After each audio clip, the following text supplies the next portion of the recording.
We're continuing with Jack Kirby's Fourth World with New Gods number 7, Part 2. When Steppenwolf leads, the carnage mounts until the battleground whines beneath the weight and agony of mass death. Nothing lives in his path, yet the enemy suffers, staggers, and still holds the field. The enemy is hardened, fearless, unyielding force. Then open these lines. Let Steppenwolf come through. The leader waits for him.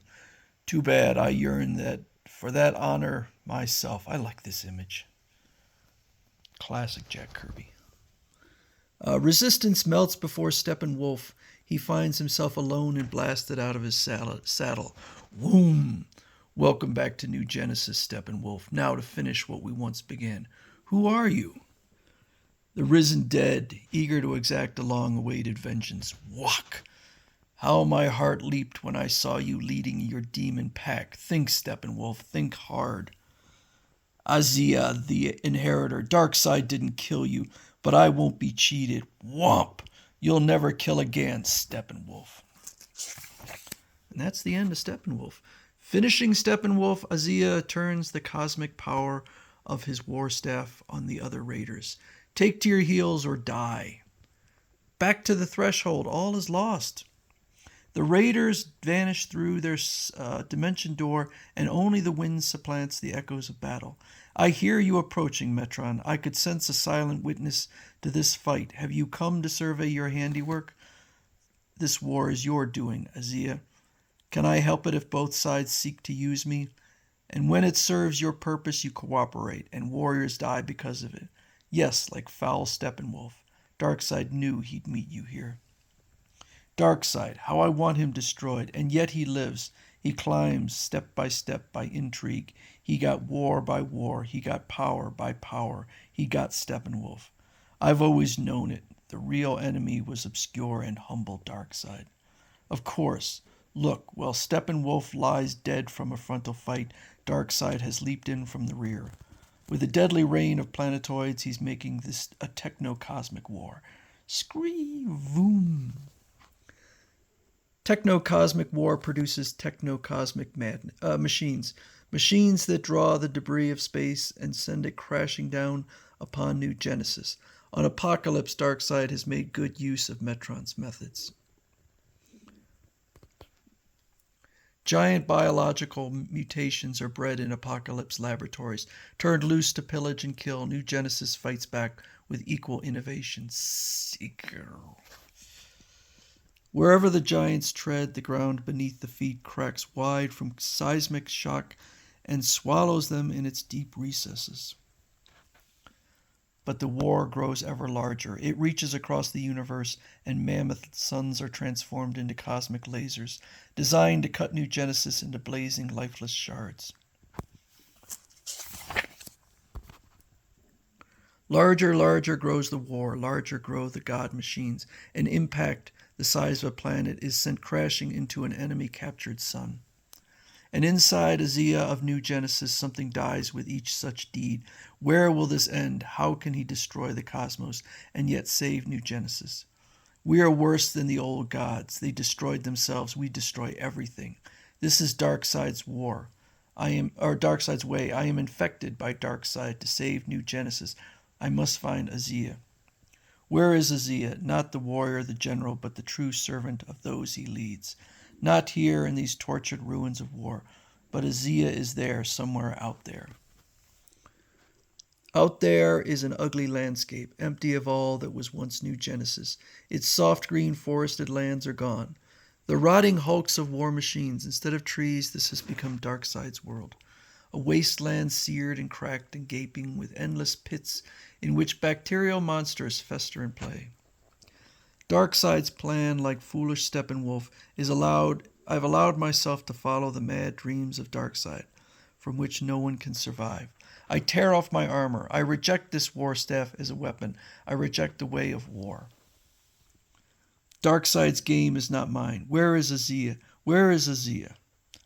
The dark wind rises and the elements disturb the sky. Violent electrical flashes twist and stab across the darkened land. Azia! The echo becomes a roar. The roar becomes 1,000 drums beating to the mad music of the windstorm, driving the questing spirit To the wall, ageless and inscrutable, it stands as if waiting in the sudden calm for Azia to communicate. If I am Azia, the inheritor, what is my inheritance?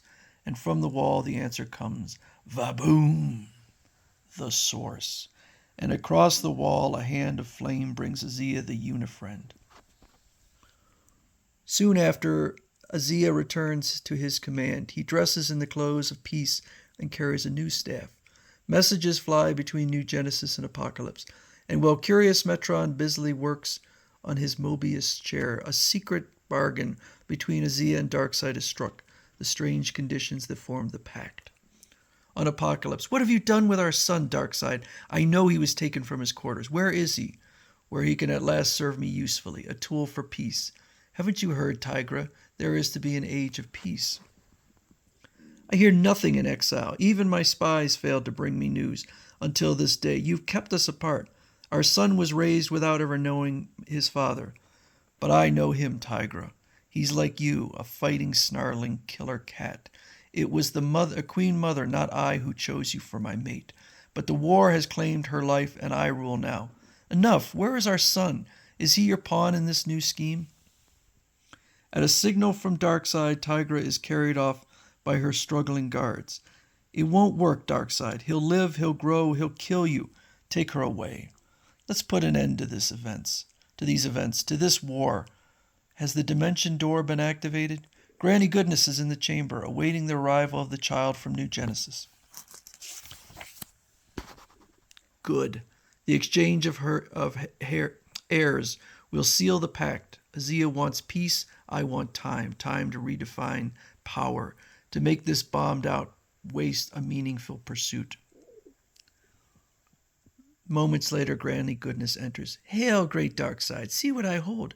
See what was so gently nudged through the dimension threshold from New Genesis. Azia's whelp. This will hurt him. He surrendered his prize lamb for a tiger. He's been given some mild sedative. I think there is a serene and fragile quality in his features. We'll stamp that out, won't we, Granny? We'll jam him into that clanking mechanism you call an orphanage. All the rigors and trials heaped upon the training warrior shall be doubled for him. His spirit will flag and his bones will ache until, sire? He may conveniently decide to escape from Apocalypse, Granny. Of course, on that day the pact I agreed to will be broken.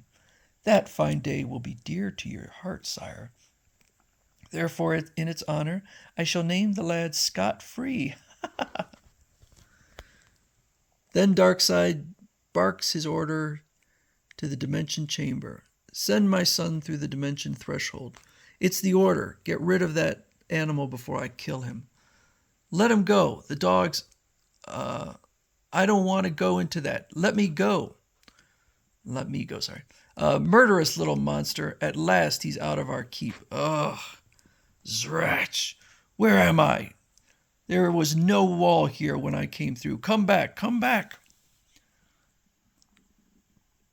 Shunted always from place to place for reasons never revealed to him, the savage offspring of Darkseid and Tigra moves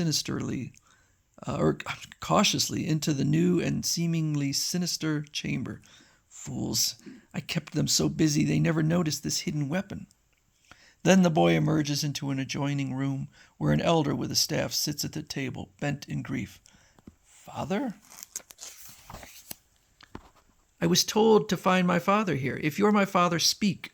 You won't speak to me. You'll never speak to me. You hate me. Hate me.